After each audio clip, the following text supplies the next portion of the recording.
Bread बनाने के लिए अपनी जान को इतने ज्यादा जोखिम में क्यों डालते हैं? आज जानेंगे इस इंडस्ट्री की सच्चाई और हमें खूब हंसाने वाले मिस्टर बीन अब कहाँ हैं और क्या करते हैं, और एक ऐसा काला पत्थर जिसे हर एक मुस्लिम चूसना चाहता है। ये काबा का पत्थर है क्या वही है जो हम सोच रहे हैं? और क्या मैगी को बनाने में सच में इस्तेमाल किया जाता है सुअर का फैट?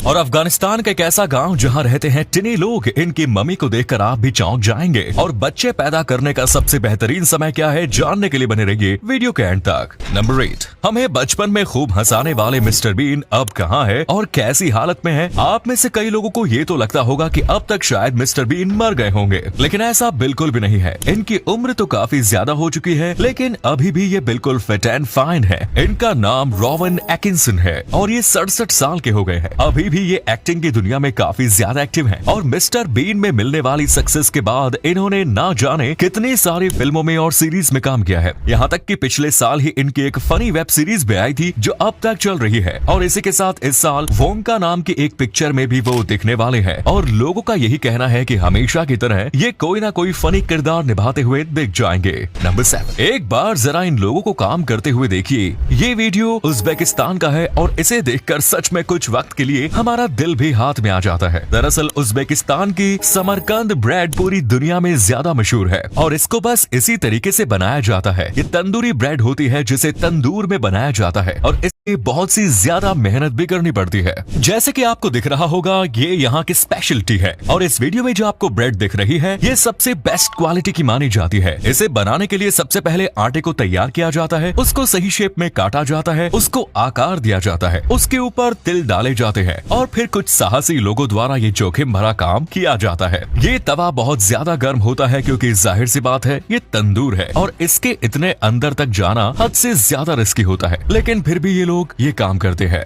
नंबर 6, हर एक मुस्लिम इस काले पत्थर को छूना या फिर चूमना चाहता है। इस पत्थर का नाम है अल हजर अल अस्वाद और ये सऊदी अरेबिया में है। ये काला पत्थर काबा के एक कॉर्नर पर लगा हुआ है और इसके ऊपर चांदी की कोटिंग की गई है। दरअसल इस्लाम के हिसाब से ये पत्थर अंतरिक्ष से आया है और इसे प्रॉफिट अब्राहम को एक आर्केंगल द्वारा दिया गया था। और जो भी व्यक्ति हज की यात्रा में जाता है वो इस पत्थर को जरूर छूता है और ज्यादातर लोग तो इस पत्थर को चूमते भी हैं। यहाँ पर अभी आपको ये जो पत्थर दिख रहा है, ये एक्चुअली में बस उसका एक हिस्सा है। इस पत्थर को 2 हिस्सों में काटा गया था और एक हिस्से को काबा के अंदर रखा गया और दूसरे हिस्से को काबा के बाहर। कई लोग तो ये भी कहते हैं कि पहले ये पत्थर पूरी तरीके से सफेद हुआ करता था, लेकिन जो भी लोग इसे छूते हैं या फिर चूमते हैं, ये पत्थर उन सबके पाप को ले लेता है, जिस वजह से ये काला हो गया। नंबर 5, आपने भी कई बार सुना होगा कि मैगी जो है उसे बनाने के लिए सुअर के फैट का इस्तेमाल किया जाता है और उसी की मदद से मैगी को या उसके मसाले को बनाया जाता है। लेकिन मैं आपको बता दूं कि ऐसा बिल्कुल भी नहीं है। मैगी पूरी तरीके से वेजिटेरियन है। नॉर्मल मैगी में किसी भी प्रकार के नॉन वेज इंग्रेडिएंट का इस्तेमाल नहीं किया जाता है, क्योंकि अगर वो ऐसा करेंगे तो उन्हें पीछे लिखना पड़ेगा,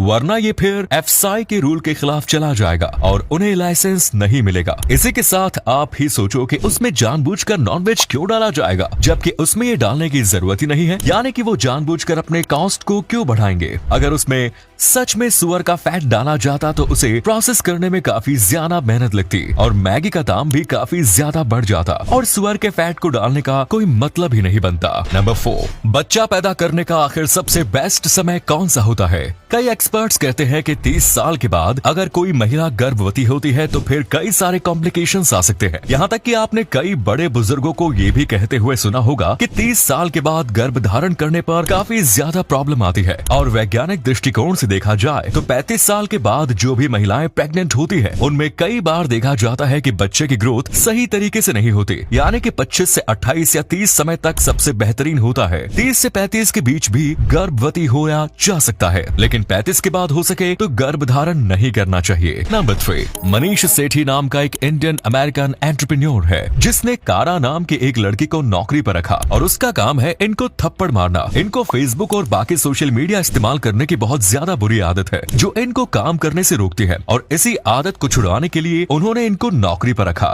जैसे ही मनीष काम के बीच फेसबुक या फिर कोई सोशल मीडिया खोलते हैं तो फिर कारा उन्हें थप्पड़ मारती है और ये थप्पड़ मारने के उन्हें हर घंटे के $8 मिलते हैं और ये पिछले 9 साल से ये काम मनीष के लिए कर रही है, लेकिन अब तक इनकी आदत नहीं छूटी। नंबर 2, क्या इलेक्ट्रॉनिक कार पूरी तरीके से मार्केट में आने से पहले ही खत्म होने वाली है? क्योंकि हाल ही में नीदरलैंड के स्टार्टअप ने बहुत ही ज्यादा कमाल की कार बनाई है। ये कार पूरी तरीके से सोलर एनर्जी पर चलती है और एक बार में 80 किलोमीटर से ज्यादा चल सकती है और इसी के साथ इसमें सेफ्टी के लिए चार्जिंग के भी फीचर्स दिए गए हैं ताकि जरूरत पड़ने पर आप इसे बिजली से भी चार्ज कर सकते हो, बिल्कुल किसी नॉर्मल ईवी कार की तरह। इस कार का नाम है लाइटईयर ज़ीरो और ये बिल्कुल किसी इलेक्ट्रिक कार की तरह है, लेकिन ये उससे ज्यादा बेटर है। बस प्रॉब्लम एक है कि इसकी कीमत 2 करोड़ है जो कि बहुत ज्यादा है। नंबर 1, अफगानिस्तान और ईरान की बॉर्डर पर एक ऐसा गांव होने का दावा किया जाता था जहां पर रहने वाले लोग बहुत ही ज्यादा छोटे हुआ करते थे, यानी कि हमारे हाथ जितने। और 2005 में गांव तब सुर्खियों में आया जब यहां पर खुदाई करते वक्त सच में लोगों को एक मम्मी मिली जो कि बहुत ज्यादा छोटी थी। ये बिल्कुल हमारे आधे हाथ जितनी थी, करीब बस 25 सेंटीमीटर की। हालांकि इसके बाद और कोई मम्मी नहीं मिली थी, लेकिन अगर सच में यहाँ पर ऐसा कोई गांव कभी होगा तो वाकई में ये कितना ज्यादा दुर्लभ होगा और किस्से कहानियां जिसमें छोटे लोगों की बात की गई वो सच साबित होगी। वैसे यहाँ के लोगों के हिसाब से ये गांव 200 साल पहले हुआ करता था जो कि फिर